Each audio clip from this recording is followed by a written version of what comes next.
New World Order will fall. Humanity will defeat you. The answer to 1984 is 1776. NPR did an investigation of it in January of this year. CIA confirms Ventura meeting occurred. Also, the Minneapolis paper also confirmed it. And I have the quotes here. At first, they said, I don't recall any indication that the governor had a meeting with CIA agents. And then they went on to say, we don't meet with state officials. Then they added, now that doesn't mean it didn't happen. And then others implied you were lying, but then they had to admit it. And then it has the quotes by the CIA liaison officers saying, well, yes, we like to meet with state officials, but we don't like to talk about it. Well, I felt it needed to be talked about because as what happened in this meeting when I went down there, and bear in mind now I'm the governor. And they were very cordial. They were very formal. They treated me with great respect. Let me say that. But they summoned you. Yes. And so, being ex-military, you kind of figure when your country summons you, you better go down and talk to them. I didn't realize fully yet the power that I had as governor. It was all very new to me. So I went down into the bowels of the Capitol, and there were like 23 of them in a big half-moon circle around me. And you know what the scary thing, Alex, about it was? They were your neighbors. And what I mean by that is you saw an elderly woman that looked like the lady down the street that would sweep her walk off in the morning. You saw young people. They were every race, creed, color, age you could imagine. And so, knowing me, I'm a bit arrogant, so I said to them, look, before I answer any of your questions, I said, I have a few questions of my own. And the first one I posed was, why are you here when your charter states you're not to be operational within the United States of America? And what did they say? They didn't really give me an answer. They hemmed and hawed and talked around it, and then I said, now I want to go around the room, and I want you to tell me your name and what you do. Well, I'm the governor. Half of them wouldn't tell me their names. Half of them wouldn't tell me what they did. That's incredible. They expect you to meet with them, but they won't even tell you their names. No. And so I looked at them and said, well, being that you're not being very cooperative with me, I'm going to find it a bit difficult to be cooperative with you. Amazing. And then it turned out, here's how the story went. Stay there, Jesse Ventura. We got a break. We'll be right back after this quick break with Governor Jesse Ventura. He's got a new book out. They're trying to censor it. You need to get it. Jesse Ventura with Dick Russell. Don't start the revolution without me. Ladies and gentlemen, there is so much in this book. We'll never have time to cover it in an hour, but we're going to try. You got to get the book.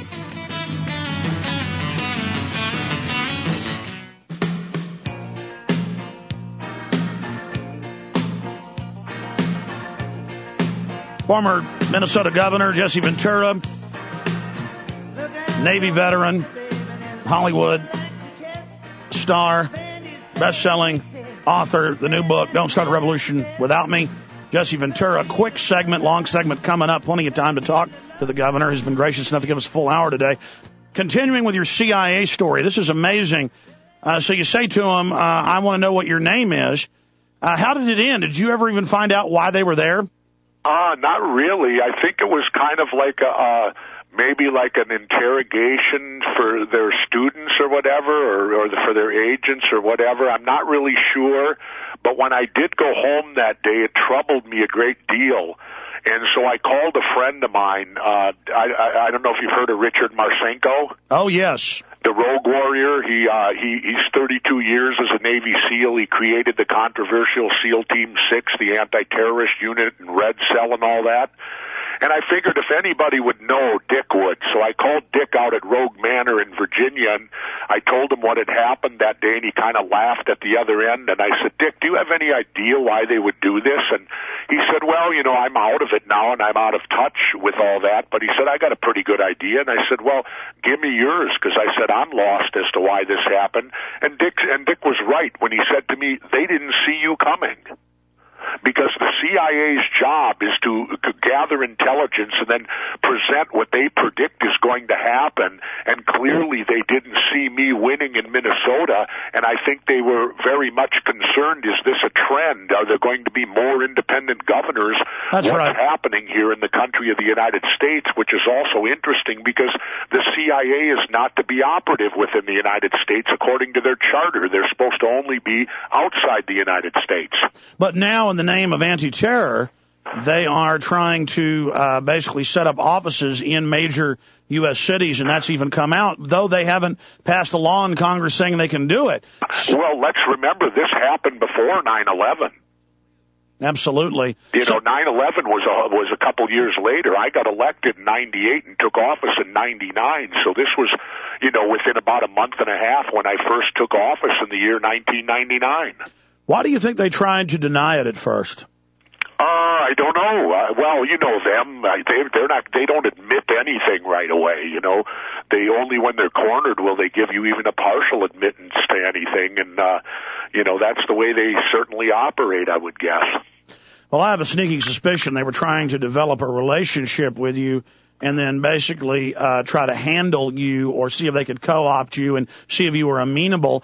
But then they should have at least given you their fake cover names and acted friendly. Frankly, I'm not very impressed generally with their analysts and the things that they do. I mean, they are just now figuring out that the mainstream media is dying and the alternative media is exploding. Well, probably because they have much more control over the mainstream media and didn't realize that the alternative media could rise up. But with the rise of the Internet and things like that, which they don't have full control of right now, I could see that would be a great problem for them. The book also gets into your wife finding a bugging device.